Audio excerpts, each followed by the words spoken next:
Eno soda काहीही न वापरता न तासनतास तांदूळ भिजवता आपला आजचा हा पौष्टिक टेस्टी कापसासारखा मऊसूत असा जाळीदार डोसा बनवून तयार होणार आहे आणि तेही फक्त 2 वस्तूंमध्ये। चला तर मग वेळ न घालवता सुरुवात करूया आजच्या रेसिपीला। त्यासाठी आपल्याला येथे 1 वाटी तांदूळ लागणार आहे। येथे कुठलाही तांदूळ घेतला तरी सुद्धा चालू शकेल, फक्त चिकट म्हणजे इंद्रायणी तांदूळ येथे घ्यायचा नाहीये। आता हा तांदूळ 2 ते 3 पाण्याने आपल्याला स्वच्छ धुवायचा आहे आणि यामधलं पाणी जे आहे ते ओतून द्यायचं आहे। आता 3 ते 4 पाण्याने धुवून स्वच्छ झाला तांदूळ की त्यामध्ये पुन्हा आपल्याला तांदळाच्या दुप्पट पाणी ओतून ठेवायचं आहे आणि 1 तासभरासाठी फक्त याला झाकून साईडला ठेवून द्यायचं आहे। आता 1 तासानंतर आपण चेक करूया आपला तांदूळ जो आहे तो व्यवस्थित असा भिजलेला आहे। बघा आता 1 वाटी तांदूळ घेतलेला आहे, त्यासाठी आपल्याला अर्धी वाटी ओलं खोबरं लागणार आहे। तर त्याचे सुद्धा आपण छान असे पातळ कट करून घेतलेले आहेत। आता मिक्सरच्या भांड्यामध्ये तांदूळ आणि खोबरं दोन्ही आपल्याला अगदी बारीक पेस्ट करून घ्यायचं आहे, अगदी बारीक वाटून घ्यायचं आहे। आता हे वाटत असताना यामध्ये थोडं थोडं करून पाणी टाकलं तरी सुद्धा चालू शकणार आहे। पाण्यामुळे हे मिश्रण लगेचच बारीक व्हायला मदत होईल। आता मिक्सरला लावून मिक्सर चालू बंद करून आपल्याला हे अगदी असं बारीक करून घ्यायचं आहे। आपण बघू शकता येथे याची कन्सिस्टन्सी।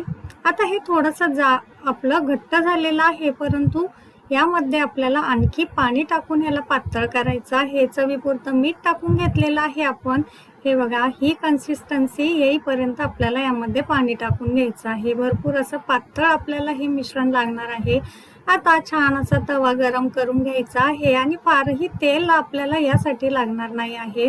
फक्त 2 ते 3 थेंब तेल टाकून कांद्याच्या साहाय्याने असं पसरवून घ्यायचं आहे। नॉनस्टिक तवा असेल तर तेल टाकण्याची सुद्धा आपल्याला गरज पडणार नाही। आता 1 ते 1.5 पळी फक्त आपल्याला हे बॅटर टाकून लगेचच ह्याला पसरवून घ्यायचं आहे। आपण बघू शकतात इनो सोडा काहीही न वापरता किती छान याला जाळी पडलेली आहे आणि अगदी पांढरा शुभ्र असा आपला हा डोसा तयार झालेला आहे। हे बघा फारही अलट करण्याची गरज नाही, आपला डोसा तयार झालेला आहे। आता चटणी बनवण्यासाठी येथे 2 चमचे शेंगदाणे, 3 ते 4 हिरव्या मिरच्या घेतलेल्या आहे, 10 ते 12 कढीपत्त्याची पाने आणि अर्धी वाटी ओला नारळ आपण घेतलेला आहे पातळ काप करून। आता यामध्ये चवीपुरतं मीठ टाकून घेऊया। थोडीशी आपण यामध्ये साखर देखील अर्धा चमचा टाकून घेणार आहोत, त्यामुळे याची टेस्ट अतिशय छान अशी येते या चटणीची। आता यामध्ये 1 चमचाभर आपण घरी तयार केलेलं ताजं दही सुद्धा टाकून घेणार आहोत। हे ऑप्शनल आहे, नसेल आवडत तर नाही घातलं तरी सुद्धा चालू शकेल। आपली झटपट अशी ओल्या नारळाची चटणी बनवून तयार झालेली आहे। आता ह्याच्या फोडणीची तयारी करून घेऊया।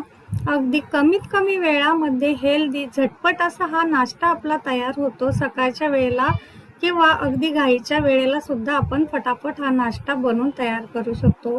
आता ही जी चटणी आपण तयार करून घेतलेली आहे ती एका बाउलमध्ये काढूया आणि याला फोडणी देण्यासाठी येथे फोडणी पात्रामध्ये आपल्याला तेल लागणार आहे। ते 1 चमचा फक्त आपल्याला तेल लागणार आहे। आता यामध्ये जिरा, मोहरी, कढीपत्ता आपण टाकून घेणार आहोत।